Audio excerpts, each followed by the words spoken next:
Testing, testing, testing. Okay, OBS actually lock the frickin'.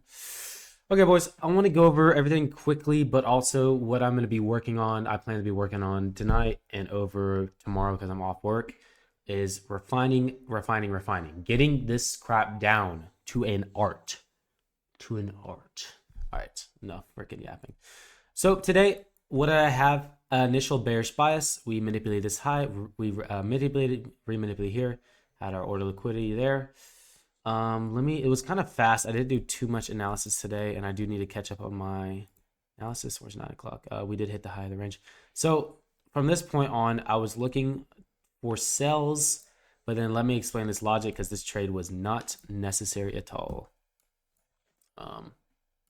Or actually, I think I was looking for, well, no, we manipulated this. So yeah, I should have been looking for sells. I was looking for at least this high to get taken here. I remember now. I was looking for this, at least this high to get taken because it looked like a clear draw and we were not manipulating off anything here.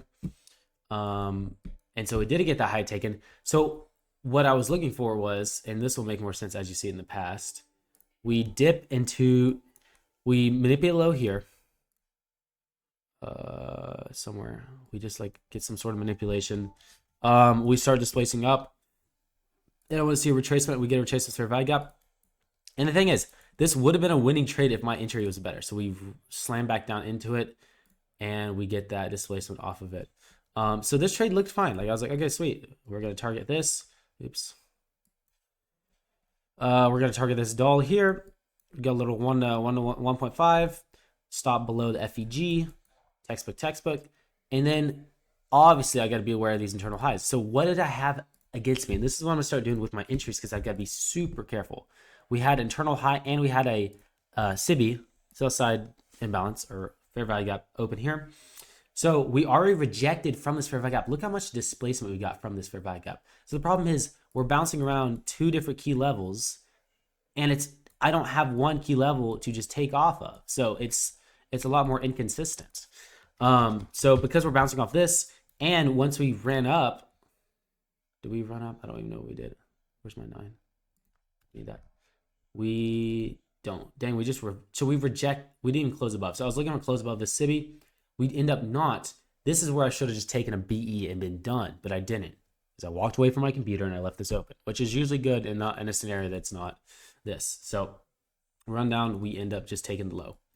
And what do we do from here? We're bearish because what do? We held this fair value gap here 2 times, twice. If this inversed and it closed above here, that would have been a lot more confirmation to the upside. But it didn't, it rejected. And that's where if I should have taken a BE there and avoided that loss. So what other mistakes? I thought this manipulation leg. I mean, it was to a point we ended up moving down here and manipulating here and then expanding lower. But this was all later in the session. The only other valid trade short I would have taken, what's this, 2 minute? There's a 2 minute retracement here. 2 minute retracement. What does it look like in the one? We'll tap. Yeah, that's like the other valid trade. I don't know if it's in time. 10:07. That is actually perfect. But I just didn't realize this close above. We need candle closures are key, and that's when I start implementing with my trading because if we have, it's gonna be kind of gay. Hold up, I'll do it. Dang it, why is this drawing to like cooked? So let's just say I'll do these. Okay, these are just candles. I'm just gonna say that.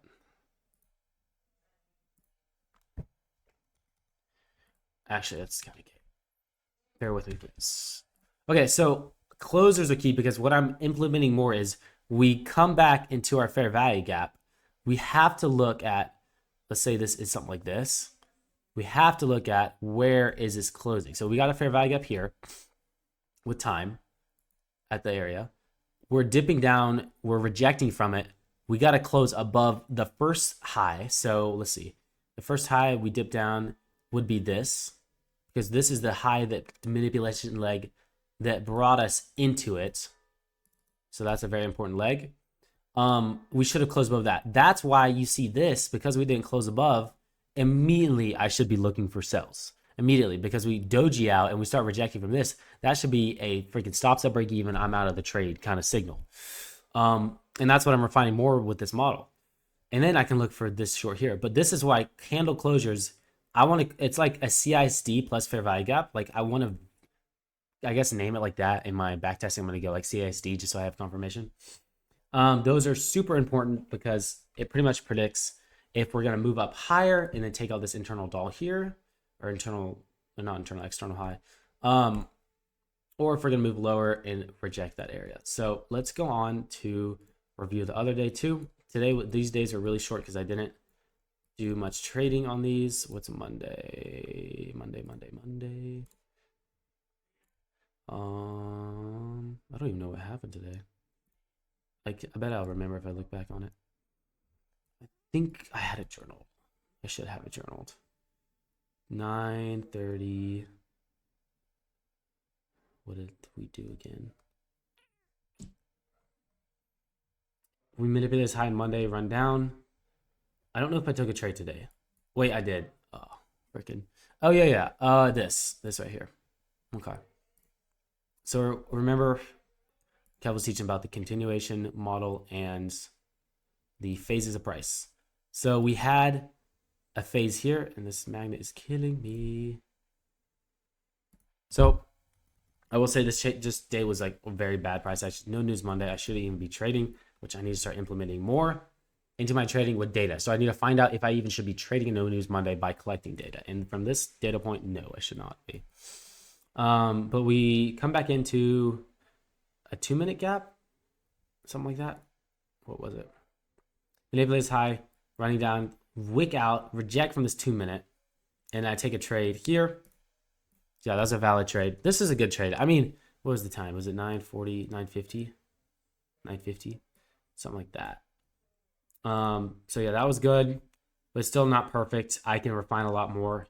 And that's what I'm gonna go into this week doing. And I'm gonna build out a whole database, try to be more refined with it, more metrics. I think because of Notion's good, but I have to pay extra just to track more metrics, and I want to have like Monte Carlo simulations. I don't know if y'all looked into a little bit of quant stuff. Not quant, but it's just tracking more. Like we have win rate and RR are obviously the basics and the king rules.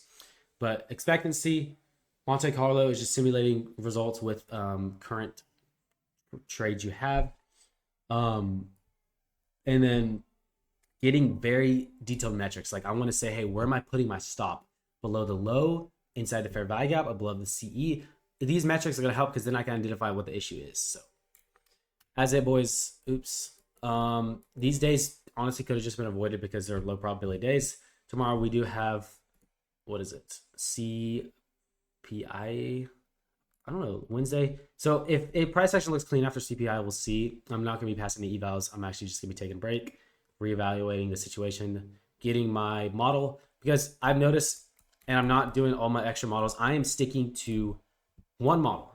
So I cannot write with this goofy, pretty much one model I'm going to be pouring everything into. And it's going to be based off our systems, our Goldbeck range, our doll, all our metrics we use.